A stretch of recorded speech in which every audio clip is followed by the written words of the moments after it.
Hi, everybody. Welcome to English Digest. I'm Tom. Hi, I'm Stephanie. In case you're hungry, you might want to put off your appetite for a little while here until we get done with our lesson, but I'm sure we're going to whet your appetite today when we talk about food. Specifically, we're going to talk about fried chicken. We are. We're going to talk about where fried chicken originated, but also I wanted to say, we talk about some of these other countries, their contributions. I think Taiwan's fried chicken is some of the best in the whole world. They've got that kind of some sort of powder they put on top. Right. And I also like the 加辣 that you can ask for too. But I think your fried chicken here in Taiwan is awesome. But we are going to talk about fried chicken. And as Tom says, we're going to whet your appetite, get you excited to eat something tasty. But first, we're going to read through today's lesson.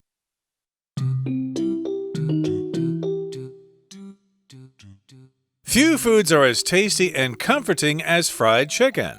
The delicious combination of crispy skin and juicy meat is a delight to the taste buds.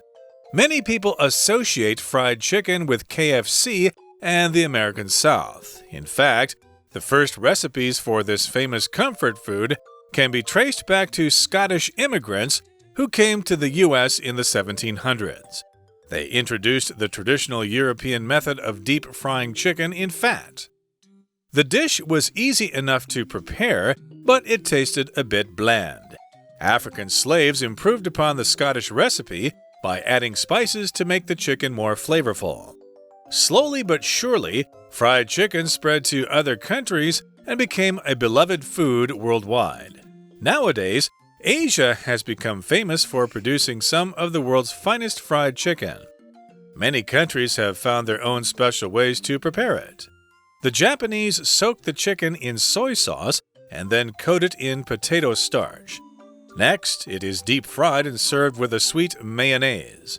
In South Korea, the chicken is marinated in a thick, spicy sauce, and it is always fried twice. In Taiwan, enormous fried chicken cutlets are topped with salt, pepper, and chili powder and sold at night markets.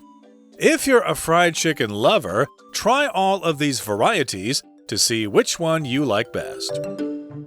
Okay, let's get into it, everybody. Let's talk about the contents of today's lesson. I want to talk about the title first, Tom. Sure. So it's How Fried Chicken Flew the Coop and Conquered the World. I love this title for a couple of reasons. First of all, flew the coop is an idiom, a slang term that we use. If you fly the coop, that's the present tense, just means you're getting away from something. You're escaping, or you're getting away quickly, or even secretly. Say you're in prison. If a prisoner flies the coop or flew the coop, which is past tense, it means he escaped or she escaped. The coop, C-O-O-P, is the cage or pen where we raise chickens. So there's usually a little fence around there. That's the coop, the chicken coop. So to fly the coop means you got away from something. Maybe you're at a really boring party and your friend looks at you and goes, "Hey, let's get out of here. Yeah, we're going to fly the coop now." Get out of there quickly. So fly the coop means how they got away. Now, if you conquer the world, this is kind of a phrase that is really, I don't know, it's kind of sentimental to me because my dad used to wake us up every morning with that phrase. He'd say, "Get up, kids, we're going to conquer the world," every day when I was growing up. So that was his way of getting us excited to go and do well that day. So how fried chicken escaped and managed to conquer the world. Let's talk about what this means. Indeed. So this is actually the title of the article for today. And be careful because the word how there does not indicate that this is a question. If I wanted to make this a question, I would say, how did fried chicken fly the coop and conquer the world? Okay, so remember, if you use this as a question, you say how did, and then did is already the past tense. So then the word flew and the word conquer have to be used in the present. wasn't. How did fried chicken fly the coop and right. conquer the world? Well, I'll tell you how fried chicken flew the coop and conquered the world. That's what we're going to try to tell you today. So here in the first paragraph it says, few foods are as tasty and comforting as fried chicken. Yes, there aren't a lot of kinds of foods out there that are not tasty or that are as tasty and comforting as fried chicken. Yes, indeed, there is a comforting feeling when you bite into chicken leg or chicken breast and you hear that crunchy sound and you can taste those juices coming from the meat. Oh, it's like heaven on earth. It really is. If you hear that phrase comfort foods, oh, I want some comfort food, it's the kind of food that tastes really good but is usually fattening or has a lot of calories. This is one of them. So, yeah, it's really tasty and comforting. It's got a delicious combination of crispy skin and juicy meat and is a delight to the taste buds. Your taste buds are those little bumps on your tongue that allow you to taste lots of different flavors. So crispy, especially here in Taiwan, you guys seem to really love the crispy skin. If it's crispy, it has that firm, dry, kind of brittle surface. Potato chips are crispy. I love crispy food. So if I go outside, especially to the night market, I'll ask them to make it as cui as possible because I love crispy. And inside that crispy skin, you'll still find the meat really juicy. It's not dry. So that's one of two reasons why the fried chicken is so good. Crispy skin plus that juicy meat. And if you say something's a delight, it's something you really love, you enjoy. People can be a delight to you. Oh, she's a delight to be around. But you can also delight someone by pleasing them. Here, of course, it's the noun form of the word.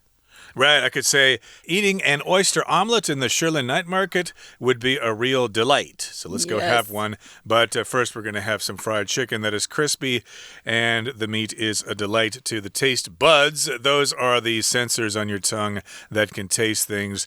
We often use that to describe basically how good something tastes. It tastes good to the taste buds. Now here in the next paragraph it says, many people associate fried chicken with KFC and the American South. So if somebody says fried chicken, a lot of people think, oh, KFC, Kentucky Fried Chicken, or the American South, indeed. And if you're in the United States, of course, there are other fried chicken restaurants.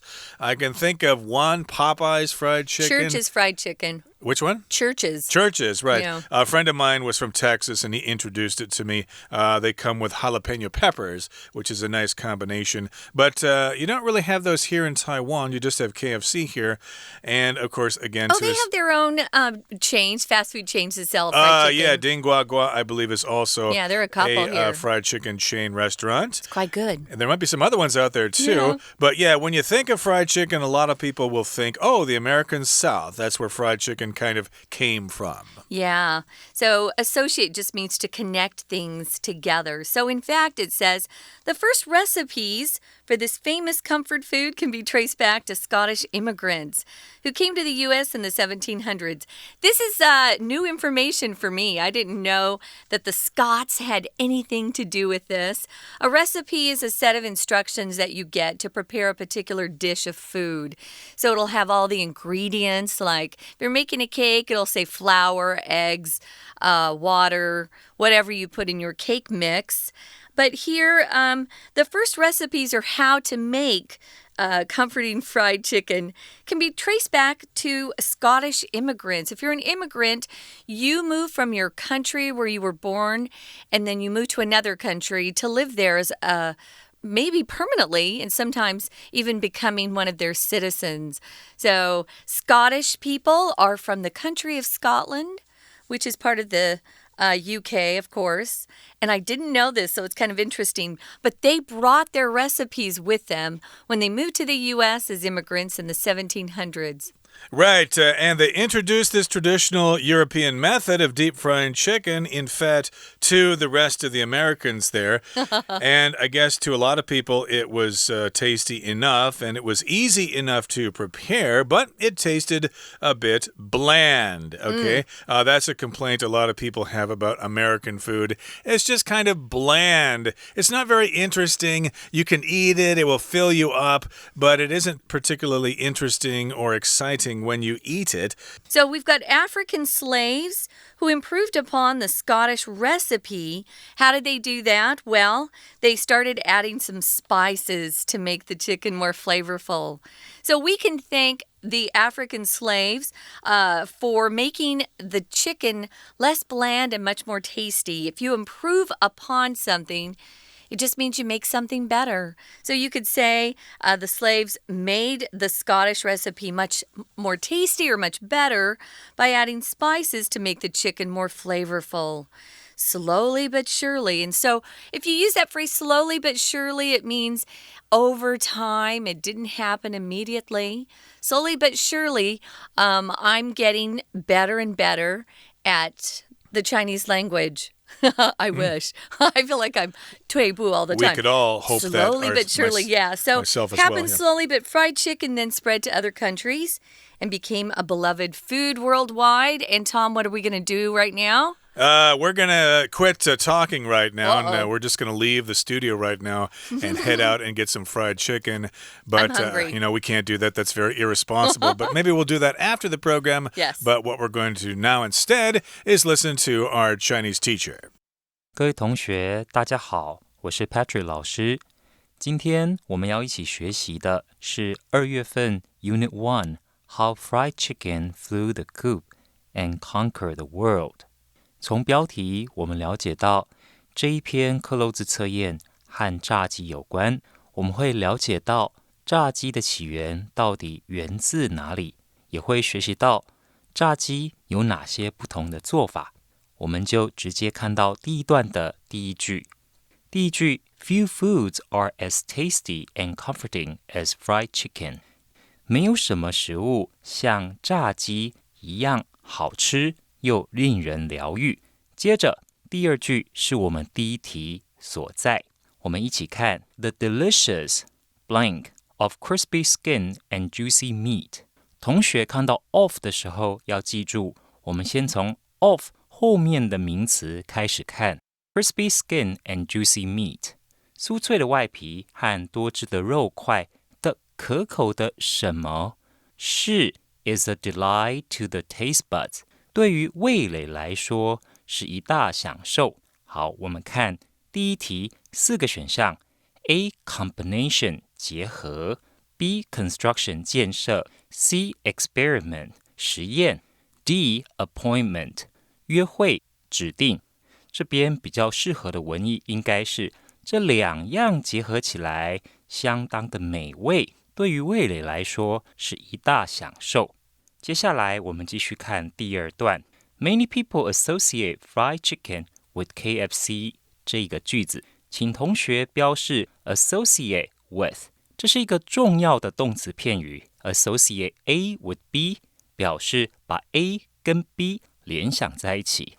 紧接着我们往下看，下面告诉我们这种非常著名的有疗愈效果的食物可以追溯到苏格兰移民。The first recipes can be traced back to Scottish immigrants。 请同学看到 The first recipes can be traced back to 这个片语请画下来，表示可以回溯到。 Trace 这个字相当重要，特别在这段期间有武汉肺炎，我们了解到 trace 其实是追踪的意思，所以我们在追踪感染者的时候，追踪他们的接触史，我们常常会说 contact tracing， 这个也请同学特别注意。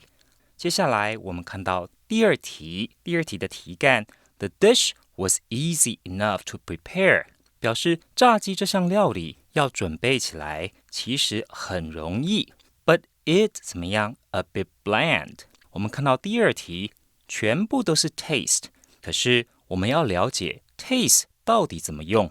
taste 是一个连缀动词，它必须要用主动，后面要加上形容词作为主词的补语。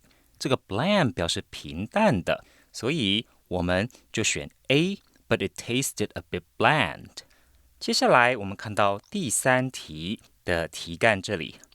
由于呢，炸鸡原本吃起来很平淡，但是呢，经过在美国的黑人社区，他们把这道配方加以改良，炸鸡吃起来就变得比较怎么样 ？Made the chicken more。后面 A, B, C, D 4个选项都是形容词。A, doubtful 表示可疑的 ，B, durable 是耐用的 ，C, flavorful 很有味道的 ，D, flexible 是有弹性的。因此，我们选 C 就是美味可口的。We're going to take a quick break. Stay tuned. We'll be right back.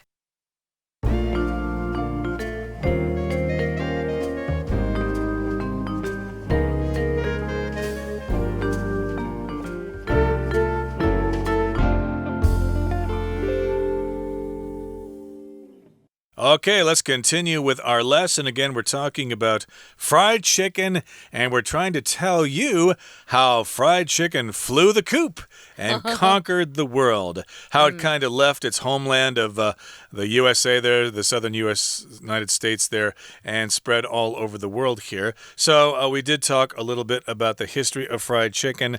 They brought some fried chicken over from Scotland, but African slaves said, hey, this stuff is too bland. Let's jazz it up a little bit. They added spices to it, and the rest is history. And then it spread to other countries, and people know about it all over the world. Now, nowadays, in modern times, up to the present, Asia has become famous for producing some of the world's finest fried chicken. So I'm sure a lot of you are thinking, hey, yes, Kentucky Fried Chicken and Church's Fried Chicken and Popeyes are all very tasty, but hey, we've got some great fried chicken out here in Asia. So yeah, let's talk about some of those varieties. Oh, yeah. Asia's really improved upon fried chicken, at least as far as I'm concerned. We're going to talk about some of those specific improvements. I wanted to also mention nowadays, as Tom said, it just means at the present time. In contrast, or kind of the opposite, you might say long ago, or in the olden times, or back long ago, or back then. But nowadays means you're talking about right now, especially because you probably were talking about the past a little earlier. So now you're shifting the time period, and we're talking about modern times. Asia's become famous, yeah. So many countries have found their own special ways to prepare it. Let's talk about what the Japanese do. They soak the chicken in soy sauce and then coat it in potato starch. I've seen bags of potato starch for sale here in the grocery stores in Taiwan. So I know that we use potato starch to deep fry things here in Taiwan as well. If you soak something, guys, it means you put something into a liquid for a long time. Or maybe you go outside when it's raining and you get soaked, which means you're all wet, which happens a lot in Taiwan because we get a lot of rain. But you can also take a sponge. That's something we use to wash the dishes with, and you can soak it in hot water or soak it in soap just so it absorbs a lot of liquid. So they soak that chicken in soy sauce for a couple of hours, maybe a whole day. The longer you soak something in a sauce, the better it tastes.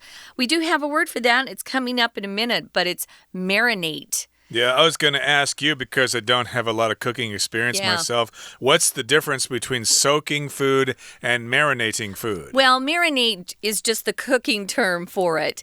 Okay, so it's basically the same thing. Yeah, it's basically the same thing, although you would never say, oh, it's raining outside. I got marinated. Ooh. No, only use marinate to talk about soaking food in a liquid, not anything else, not an object or a person or your shoes. They get soaked, but only food can marinate in a liquid. Okay, fair enough here. So this is the way the Japanese do it. They soak the chicken in soy sauce, and then they coat it in potato starch. Starch, of course, is 淀粉 in Chinese, I believe. It is. Next, it is deep fried and served with a sweet mayonnaise. Mayonnaise, of course, is a kind of dairy product. It's kind of a thick liquid. I think you have it here. 美乃滋, I think you just translate it directly from the English word there. This particular kind of mayonnaise is actually very sweet. I don't like the sweet stuff. I like the more sour kind of mayonnaise. Yeah, I like I don't like sweet or sour. I like Best Foods. You guys seem to really like the sweet mayonnaise here. It's too sweet for me. I'm like you, Tom. I prefer, I don't think it's sour either. How would we describe it? Yeah, it's hard to describe. Let's just say it's not sweet, basically. Yeah. How you make it is you just take egg yolks and you beat them continuously and you keep adding oil. Sometimes people add a little vinegar to it, but you don't need to. And then you season it with salt. So they like their chicken dipped in a sweet mayonnaise. Now, here's South Korea, which has become very popular lately. I've noticed this on Uber Eats and Food Panda. There are a lot more South Korean fried chicken places you can order from. And now I understand why they're popular.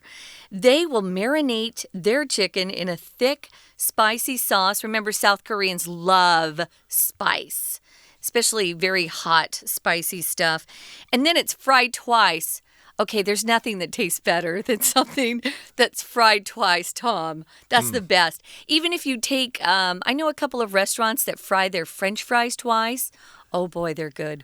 Yeah, that's a special technique for cooking food. It's deep fried, though. I don't think we've mentioned that yet so far in our lesson. The word fried in English can mean two things. It could mean deep fried, where you cook something in oil that is heated and it stays hot, and then you put the chicken or whatever inside that oil. It's completely covered by the oil. That's right, completely covered by the oil. Or you can fry it in a pan where you just use some oil in the pan and then you fry it there directly. And the food is not completely submerged in the oil, but we still use the word fried. Anyway, for both of those techniques, deep fried technically is the correct term that we're using here. Oh, yeah. It's the deep fried that makes it taste the best.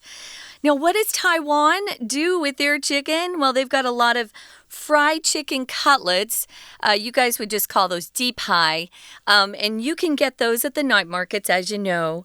And they will deep fry those for you. And then they top it with salt, pepper, and a special kind of chili powder that isn't available in the U.S. unless there are, Taiwanese communities around that import it. Because your special powder that you put on your fried chicken is uniquely Taiwan, and I love the taste. Yeah, so that's how you make the Taiwanese fried chicken, which is a real popular thing here. 咸酥鸡 is also, part of that fried chicken thing. Here we're talking about the ji pie, but actually the senchuji, that's also considered fried chicken here. Okay, good enough. I don't really eat that stuff too much myself. I can only eat it once a month because it's not very healthy.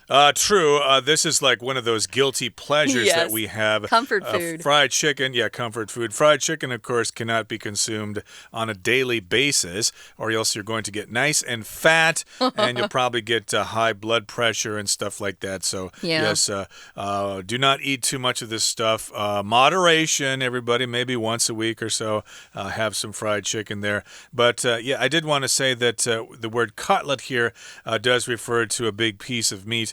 But you would not use the word cutlet if you're talking about fish, right? You wouldn't say fish cutlets. No, it's a fish fillet. But I think the cutlet can also be substituted for chop, like a pork chop. Okay. You guys would call that a cutlet or, a pie, something pie. So the pork chop in Chinese would be the pai gu fan. But you could use cutlet or chop. They're both acceptable.